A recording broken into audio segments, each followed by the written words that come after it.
That morning started like every other, quiet, rushed, and ordinary. I remember checking my phone for the time, complaining in my head about the cold, and reminding myself not to be late for my sister's real estate office. She hated when people wasted her time. I admired that about her, her discipline, her success, the way she seemed to have life figured out while I was still trying to understand mine. The bus was crowded, the air thick with the smell of coffee and damp coats. I stood near the back, holding on to the metal rail, half lost in my thoughts. That's when I noticed him. An older man struggled to climb the steps. His hands trembled as he searched for change, his coat worn thin, his shoes scuffed as if they'd walked too many miles without rest. No one looked at him. People avoided his eyes, pretending not to notice. Something in my chest tightened. I stepped forward without thinking. "Here," I said softly, tapping my card and helping him steady himself. His fingers were cold when they brushed mine. He looked at me like I'd just saved his life. "Thank you," he whispered. His voice carried exhaustion, deep, heavy exhaustion that didn't come from age alone. He sat beside me, holding his bag close, as if the world had taught him to protect what little he had left. The bus jolted forward, and for a while, we rode in silence. I could feel him watching me, not in a creepy way, but in a searching one, like he was trying to remember something important. "Where are you headed?" he finally asked. "My sister's office," I replied. "She works in real estate downtown." The moment I said it, his body stiffened. He didn't speak again for several stops.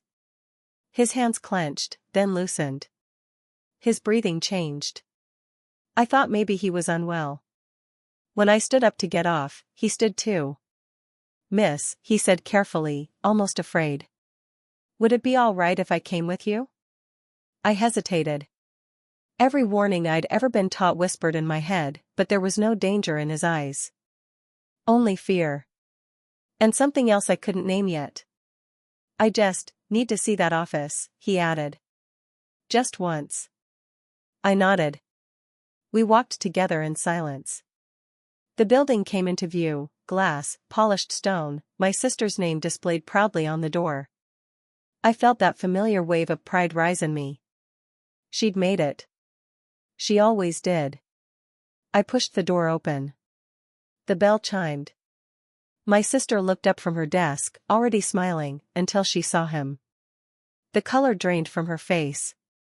Her lips parted, but no sound came out. Her pen slipped from her hand and hit the floor.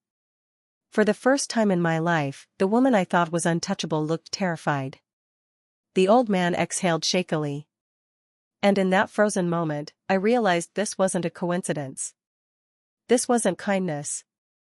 This was destiny knocking, quietly, painfully, at my family's door.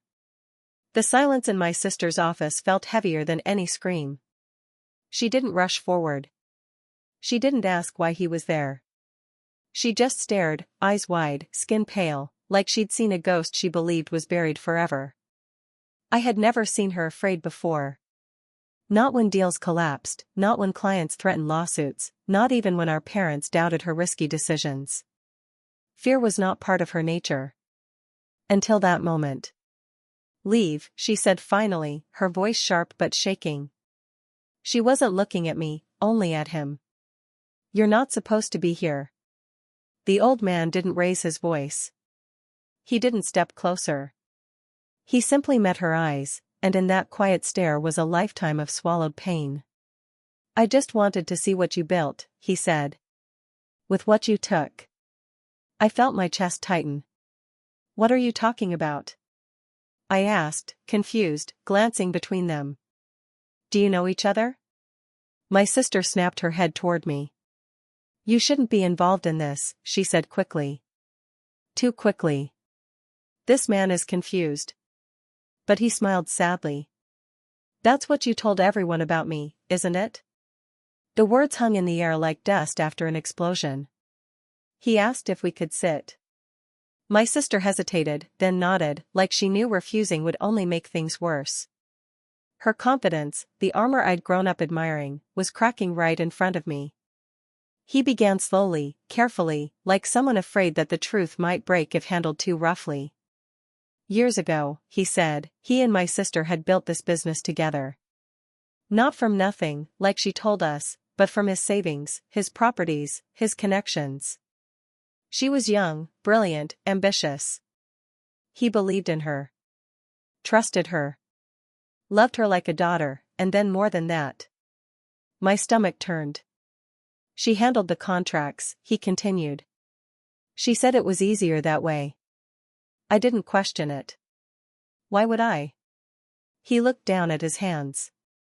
They were scarred, rough, hands that had built something real. She transferred everything into her name, he said. One signature at a time.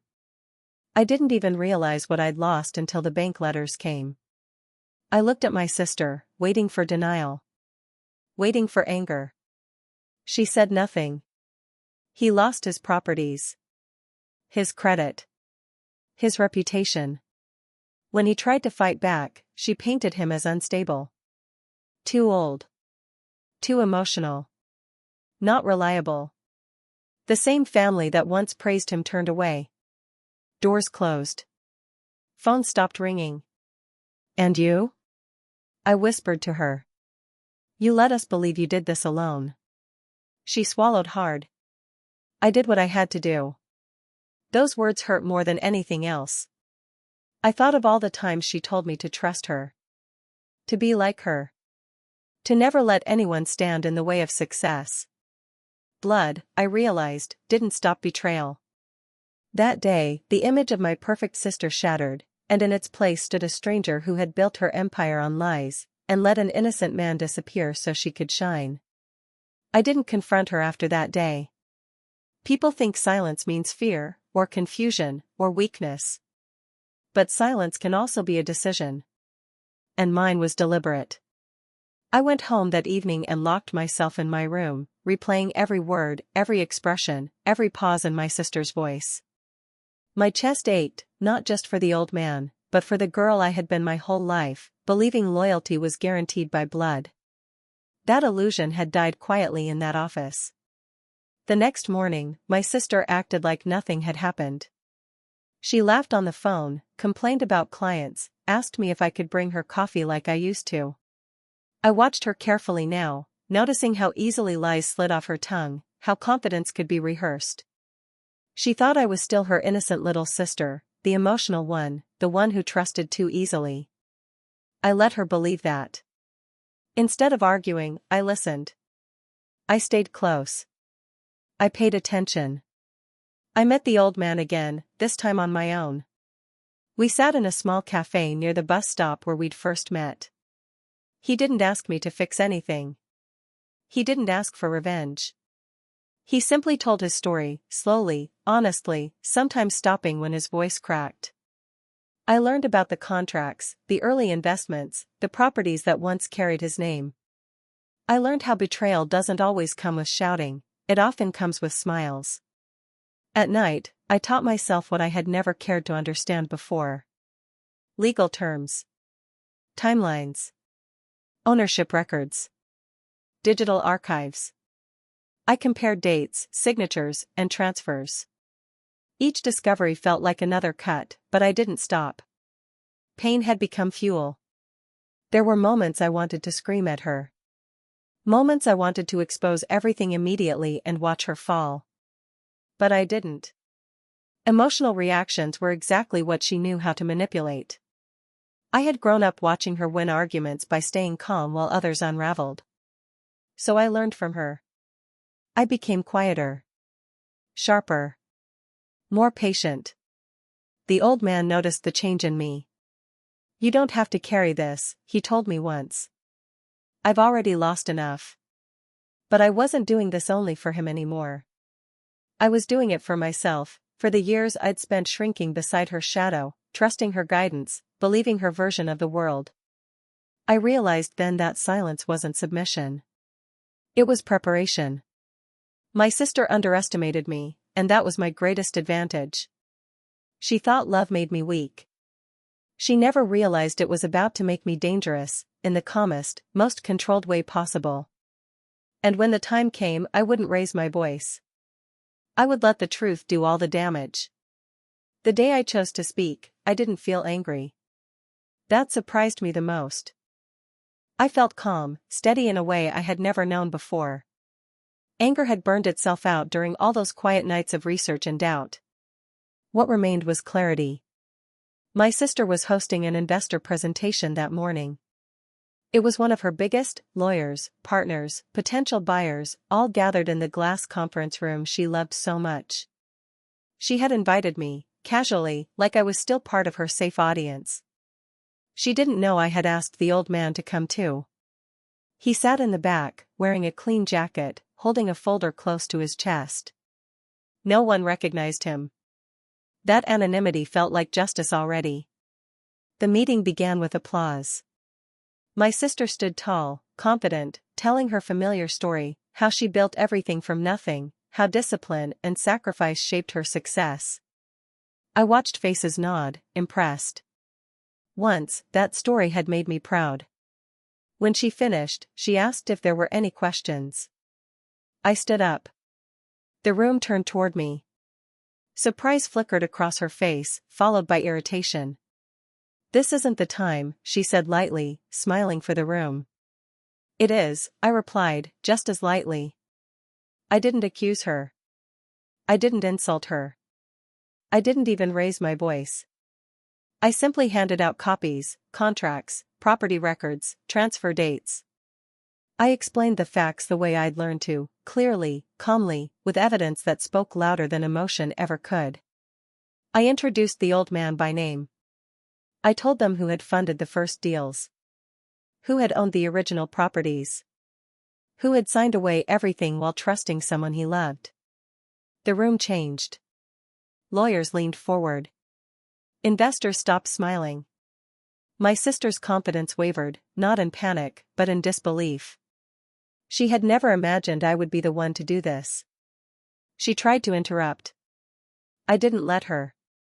"I'm not here to destroy anyone," I said. "I'm here to return what was taken." The old man stood then, his hands no longer shaking. He didn't beg. He didn't accuse. He simply confirmed the truth.